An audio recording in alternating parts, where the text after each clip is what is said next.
Hello, my friends, and welcome back to Learning Torah Lishma. There's something here that I just saw. I'll put it up on the screen. And I'll read it out. Rabbi Orlovsky, one of the few rabbis that have the courage, first of all, that understand that there's a problem, and second of all, have the courage to say something. I, of course, say a lot more and a lot stronger, you understand? But he's one of the few.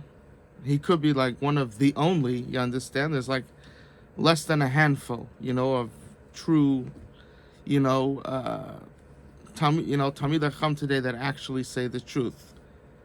Less than a handful, He's one of them.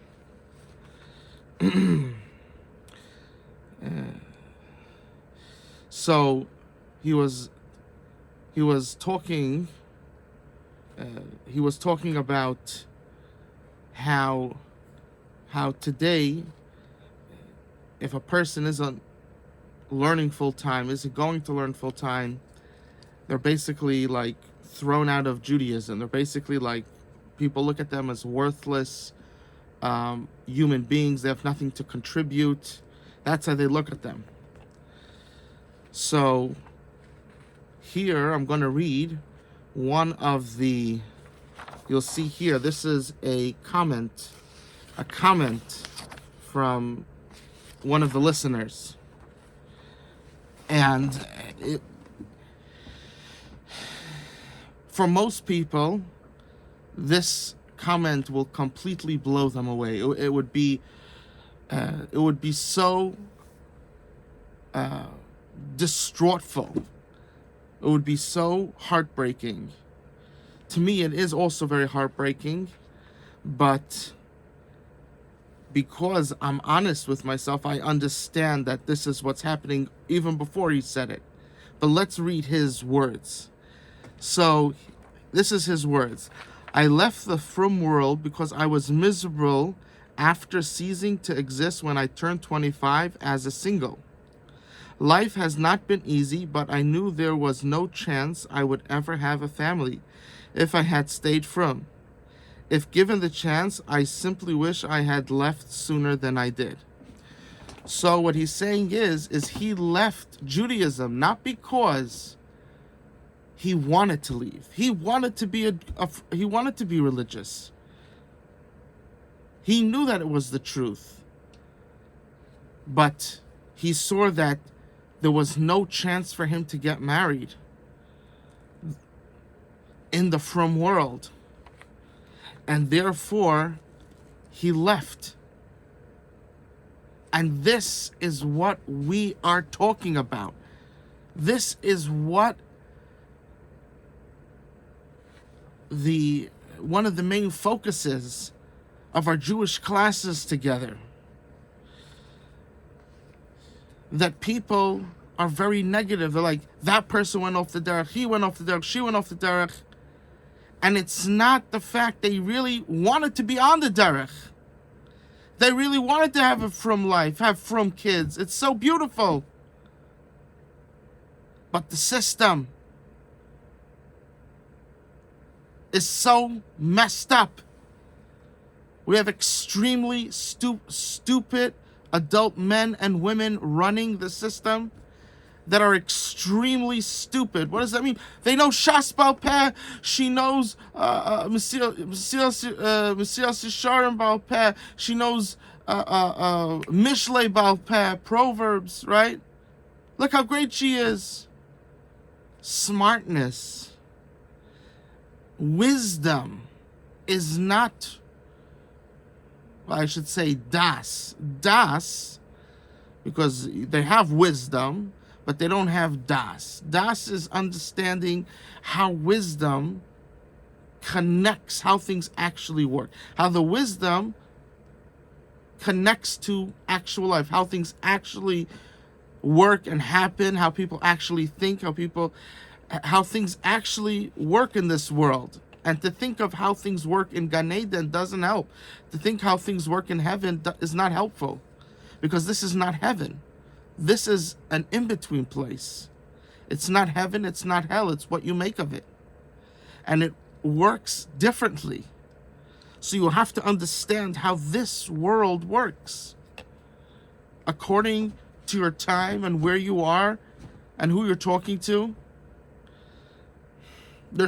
You have to have street smarts. You have to have common sense. You have to understand social norms. All these things, they might not steal, but they don't have this understanding. They do not understand life. They do not understand life. They can know the whole Shas, they can know the whole Mishlei, but they don't understand life. And what's more important than knowing the whole Shas V'Peh, knowing the whole Mishnah, doesn't mean you know nothing. That's pretty harsh. If you don't know anything, you understand? Of course, you have to learn a lot. You understand, but the point is not to know everything. The point is you need to have a balance of learning and then understanding life, social norms, reality of the world that you exist in now. The world today is different than the world 500 years ago. It works different. What you need to do is different. Shabbos needs to be kept, but if someone isn't keeping Shabbos, there's a different approach than the way you would talk to someone from 500 years ago. If you were thrown back in time to 500 years ago, the way I speak to you, I would need to change because it's different. It's a different world. People are experiencing different things. It was very hostile. You understand? It's a different world.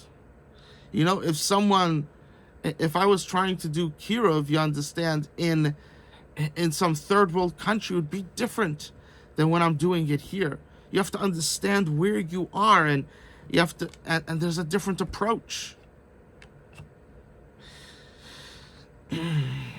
Certainly, when you're setting up a system, you need to understand the times.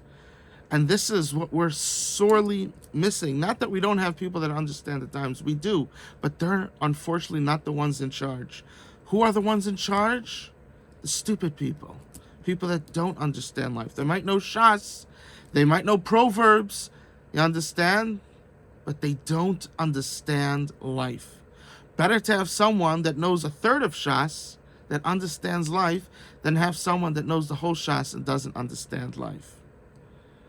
It's so vital. Now, if you want to be a tzaddik nistar, a hidden tzaddik, you understand? No one knows you're righteous. You keep it, you're a hidden tzaddik. Then, that's different. But if you want to be someone that brings people back to Hashem, v'heishiv leiv avos albanim v'leiv banim al avaisam. If you want to be that person to bring people back to bring together this Hashem's scattered children throughout the world, you want to be that person to bring together. You want to have that merit. You need to learn how this world works and how things work and where you're trying to do it. If you're in America, it's one thing. If you're in Israel, it's a different thing. Doesn't mean it's completely different, you understand? Because we are living in the same, we're not going back 500 years, you understand? But you have to understand the nuances. You have to understand things. And this is something that's sorely missing. That's sorely, unfortunately, missing. And we see what's happening. People they're so negative. They're like, yeah, look, there's so many people going off the derech, this, that, and it's all because of internet. It's all because of the iPhone. It's all because of this. And yes, of course, those things, if a person doesn't need it, best he doesn't have it.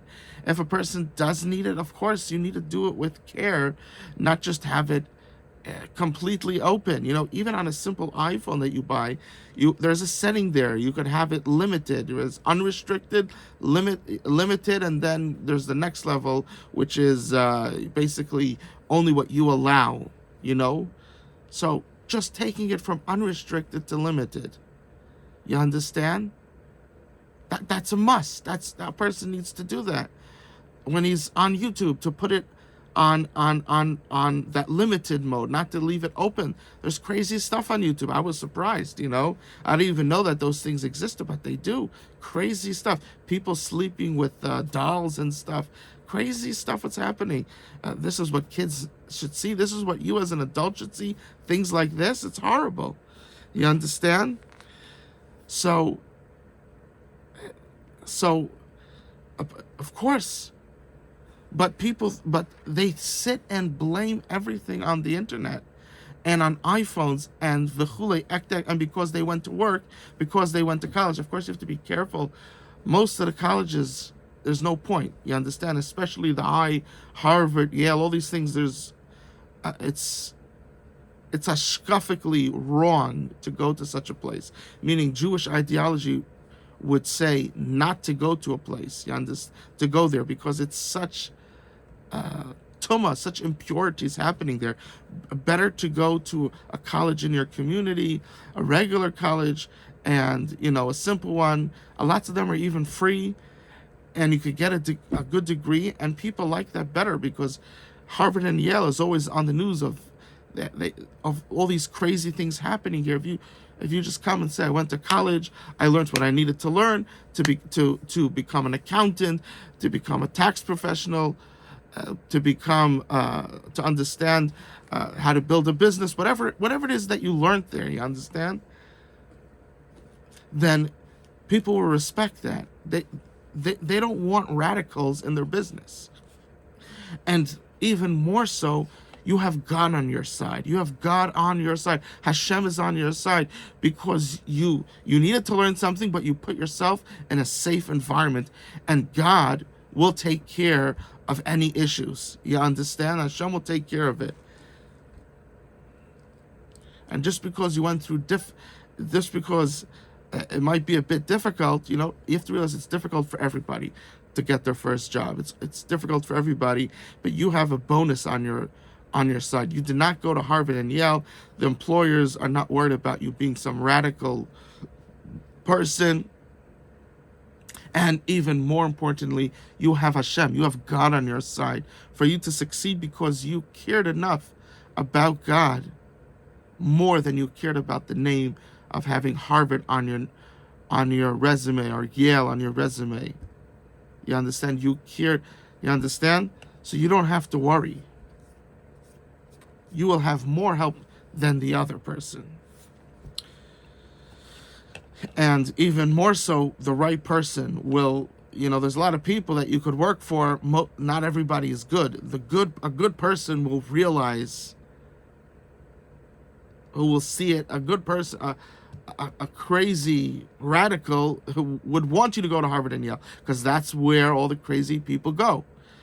But someone who's really intelligent wouldn't want you there, and that's the person you want to work for, because his business will be successful, and you'll end up getting good raises as you work for him. So this is extremely, extremely important. Extremely important. So they're trying to blame all of this, and they don't realize, because their attitude, they're in. They think a person wouldn't be Jewish unless he had to be. They don't. You understand? But they don't realize that besides for them, every other Jew, you understand, they're so precious. They're so pure. They love God so much. They love Hashem so much. They love the Lord. They want to be close to Him. They want spirituality. They think that you don't. It's completely false. Besides them, everybody does. They do want it. But when you say Kailel, and now work is out of the question. It's just learning, and they're not even learning halacha l'maisa. You understand? And most of the Iyun Shurim are garbage. You know. I'm just a bit. Oh, I'll just say, of Usher Arieli's shir, there was a. It's one of the biggest shiurim. I was there. It's a very low level shir. I'll just say it. It's stupid. You understand? It is stupid. Stupid people like it. It's very low level. Very low level. He's a Kaddish and he's very holy, but he's just not good at giving Iyun Shurim. It's just not his forte. I understand he does it. People. It got this whole thing. It got it got good advertisement because he decided he's going to start speaking in Yiddish, and that was the old language, even by Litvish, and now now everybody, the Hasidim want to send there, the Litvish want to send there. You understand? The Sephardim want to send there. Everybody wants to marry a boy from there. Listen, I understand, but I'm going to tell you the truth. It's extremely. I could give a better share than that. You understand? You understand? I could give a better share than that. So, and then there was this other share of Elephant. I mean, he died unfortunately from Yana Machla, from cancer. But he actually, I was by his share also, and he actually gave a good share. I mean, his wasn't English. He comes from America. And he, I guess he lived in Eretz, and he went to live in Eretz Yisrael, and he became a Maggid Shir in the Mir over there, and he was, he's close with the Rosh Hashiva, and he was a big person there, but he also had probably a few hundred, but nothing. But Rav Asher Eli probably had at least 3 to 4 times the amount of people. But his shir was actually good. He actually gave a teeth shir, So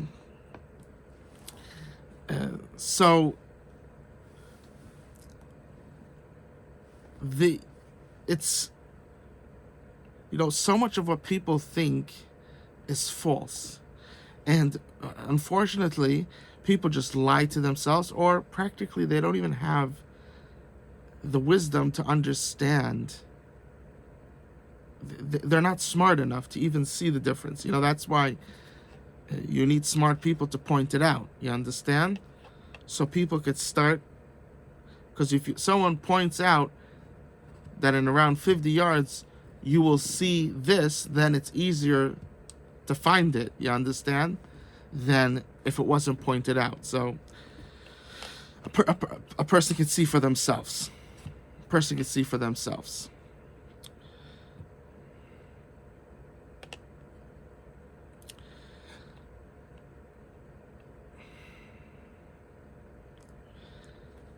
This just shows how the Yidden, Klal Yisrael, especially the youth, how they want Hashem. They want Hashem, but the system ignores this world and how things work. On this world, you need money, you need food, you need water, you need a wife, and you don't want to go through the 7 layers of hell in order to get a wife. You want to go through the 7 levels of heaven. You understand? I'm not saying there's only 7. I think there's, I don't remember exactly how much Gan Eden, the different levels are there. But, there's different levels, and then there's in that subcategories. You understand? But in hell, there are 7 levels of hell. So people, they want to they want to get married in a state of ecstasy, not coming out of this gloomy dark place because of how they think of you. Guilty until proven innocent, dangerous until proven safe. This way that they think is horrible.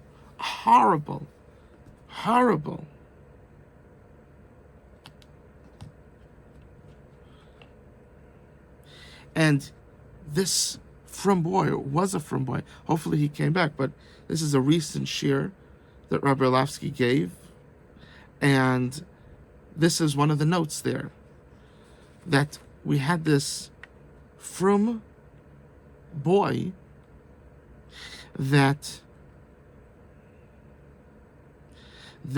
sometime after he turned 25, he left Judaism because of the rotten stupidity that's happening there. The extreme, stupid adult men and women that are running Judaism. Kollel has to become a 4-lettered word. Just like fuck is a bad word, kollel is a bad word. It makes a man not become a man. He doesn't take on responsibility. It makes a family in debt. It is extremely destructive.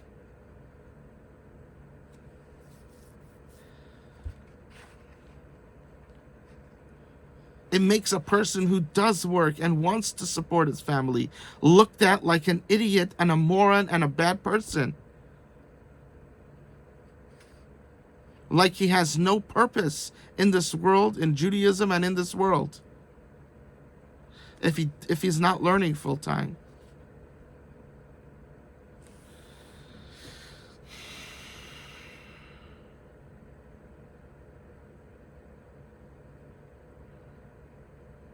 And the young girls cause this boy for 5, 10, 15 years, 20 years, and it could go on forever, to go through this pain of not having a spouse, not even meeting people. You can't even date a girl because it's this whole resume process.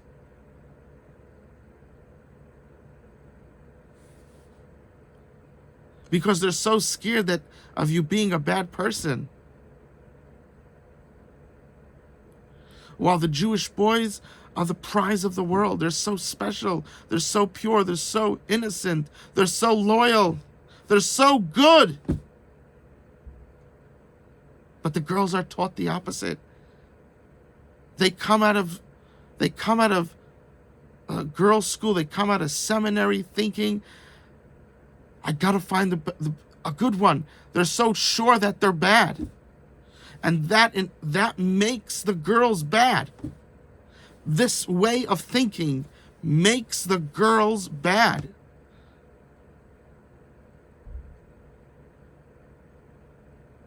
And now to find a good girl is not so easy. It's not an easy task. It's not an easy task. Yes, when you get married, she'll be loyal. She won't do something on the side. Yes. But how she thinks of her nation, how she thinks of half of her nation, right? One half is girls, one half is boys. How she thinks of half of her nation, how she thinks of them. That's being disloyal to your nation. There are nations that there actually is big issues, and the girls don't think that way, because how could you think that about your nation? And Judaism, which produces beautiful, wonderful boys, they could be successful, they could be smart, they could be loyal, everything a girl could imagine. And all the girls think today is negative. And have and controlling.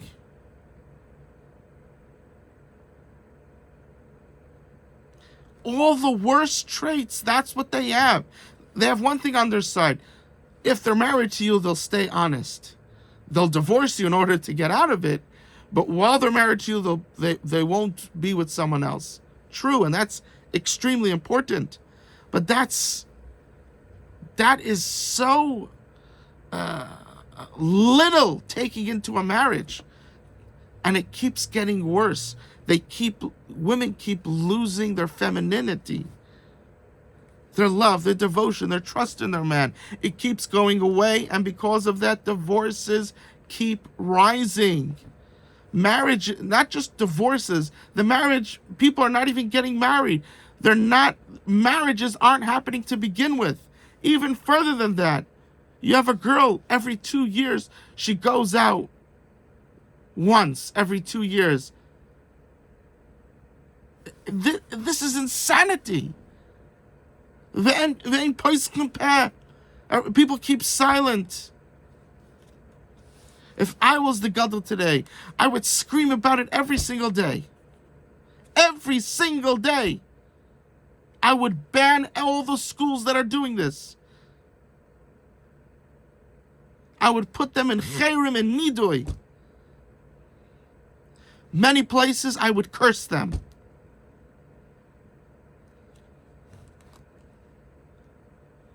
Because when you disrespect and destroy Hashem's children, you think that you're higher than God, that you are above. You're an enemy of God. You're an enemy of Hashem. Tachlis sina sinesim. The ultimate level of hatred I had for them, says David HaMelech. La'oyavim hayuli. You were like enemies to me. And in other parts of Tehillim, we find that David curses the evil. Evil has to be deplorable. It has to be disgusting in your eyes. I can't be in their Dalet Amos. I just can't. I can't be. Right? If someone, someone had a prank done on him or her, Chas v'shalom, God forbid, but, people sometimes do pranks, and it was thrown upon them, manure from a dog or from whatever it was, a cow, and they're all filled with that, with dog make on them, or cow's make on them, and they stink. Are people getting away from them? You understand? Because you stink. David HaMelech, when he saw evil,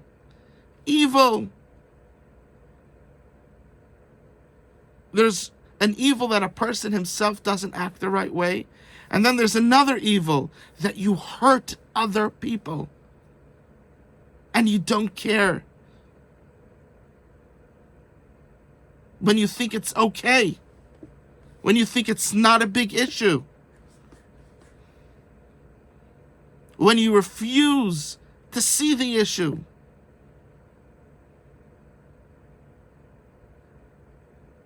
Even if you don't realize it, it doesn't make a difference. You're filled with dog make on you, with cow make on you. You're disgusting. And that, unfortunately, is the scenario of most of our leaders, whether they're men or women. In God's eyes, in Hashem's eyes, they're disgusting. He hates them. He curses them. And they walk, because in this world, it doesn't work it's like an in-between. It doesn't work like the way hell works or the way heaven works.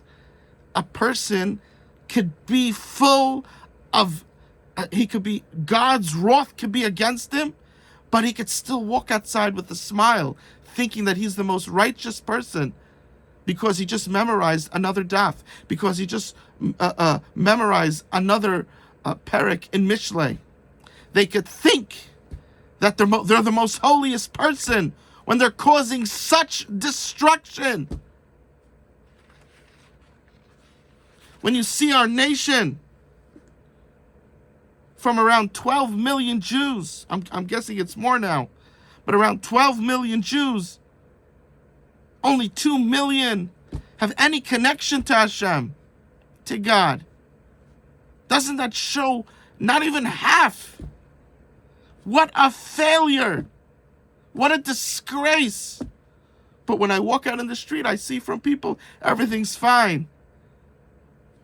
Your street, your town, That's all the Jews in the world. Look how small-minded they are. How stupid they are.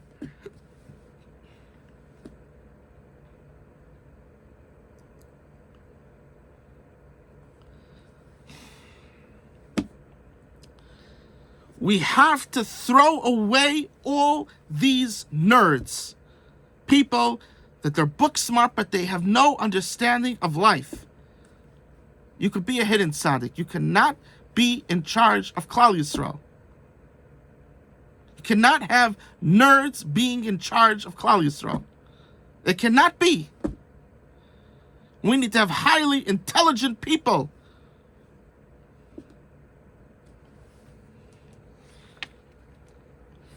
It's completely disrespectful to Hashem, to Judaism, to yourself, and to the glory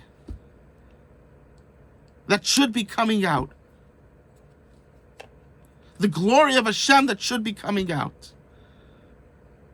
If you love Hashem, you do not accept this. You must find the real person that's actually real. He's a tzaddik emes, a true righteous person. It's a must. It's a must.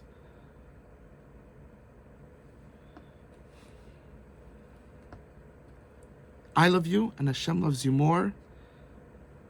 And we give you a bracha, blessing of great success.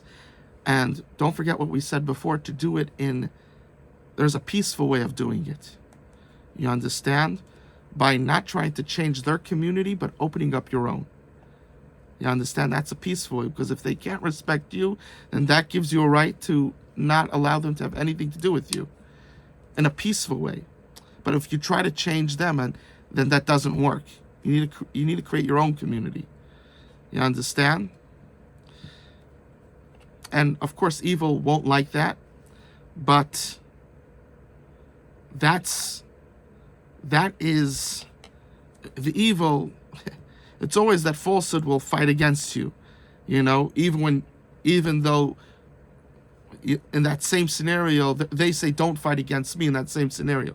Evil will always fight against you, but this way, when you open up your own community and you don't try to change theirs, you open up your own community, you find a Rebbe and a Rebbetzin that are real people. Real people. A person comes before knowing Kala Torah Kula. They have to be real people.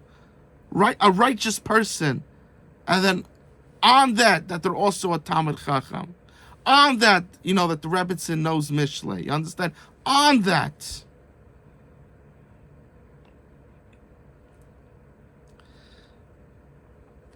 This, when you do that, when you open up your own place, then if they try to fight you, everybody sees the falsehood. And you don't have to get involved in the fight. You just block them out. But if you try to go into them and try to change them, then when they come back at you, people are stupid, and they won't see the good that you're trying to do. They'll just side with the side that's in control. You understand? And that just leads to chaos, and it's not worth it. You need to open up your own community. Your own community. Your own shul. In this shul, the Kailel word is us. It should be one of the signs in the shul. You're not allowed to say the word Kailel in the shul. This is a holy place. We don't want the wrath of God in this place. Listen, if you have someone that's Rav Chaim Kanievsky, you have one of the children there is particularly, you see he's like a future Rav Chaim. That has to be talking over to Rav, how to go about it, and you understand. And we don't use the word kala. Limud Torah, learning Torah, Talmud Torah. There could be individuals that, for them, the balance is different. They're Rav Chaim Kanievsky, absolutely. But that's a handful in a generation. You understand? That's a handful in a generation. Everybody else, that doesn't work for. It's destructive.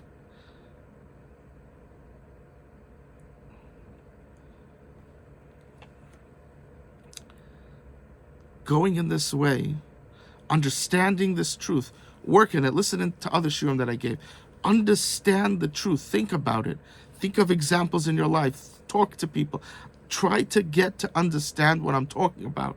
Because if this is the first year you ever heard, you'll be like, whoa, what's going on? You understand? Take some time to understand what I'm saying. If you're married, talk it over with your spouse. And create this change. Create this shul, this synagogue. Create it. Create your own schools. You need to do this. You need to do this. And I'm saying, when I'm saying that kollel should be considered like a curse word, like saying fuck or something like that, I'm not joking. It should be one of the,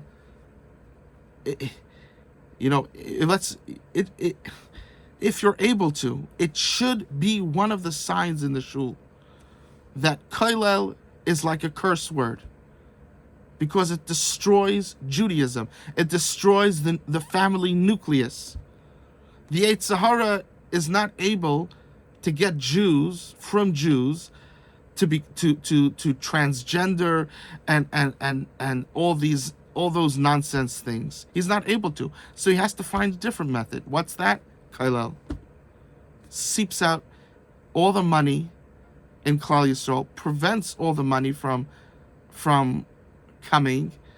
It prevents people from getting married, puts so much control in the hands of stupid people. It's a destruction. Again, I'm not the people that are the cogs that are being brainwashed. I'm not talking to them. They should get out of it, absolutely. But the focus is on the leaders that are doing this, that are pushing this idea in any way. You understand? This is who I'm talking to. And this is what I want you to realize is the issue. Not your friend that learns in BMG. I'm talking about the people in charge. The people in charge. You have to realize the issue that they're doing, that they're causing, and you need to create your own community. And to the best of your ability, to avoid fights. In fact, it has to be completely avoided. If they want to scream, they could scream, but you won't. You're just going to continue creating, bringing, nurturing yourself, your spouse, the community, the children, and the future children. They're going to be giants. There's going to be solid learning how to work and different people. Some people need to be singers. Some people need to be accountants. Some people need to learn how to build in the trades, different things. You understand? There's all different professions. And even in learning, there's some person that he connects very much to Haggadah, another one to Halacha, another one to learning Be'iyah, another one B'kiyas. B'kiyas has to be in general for everybody. You understand? Do a daf a day or half a daf, and chazer it 4 times. If you could, it's better to do a half a daf and chazer it 4 times than to do a daf and not chazer it 4 times. Better to do the half a daf that you chazer 4 times. You understand? We have to start taking seriously what Chazal say. Chazal say when you learn something, it's 1 time you learn it, it's 4 altogether, then 3 times you chazer. We have to start taking Chazal seriously. It's not a joke. It's not suggestions. This is wisdom from godly people that could bring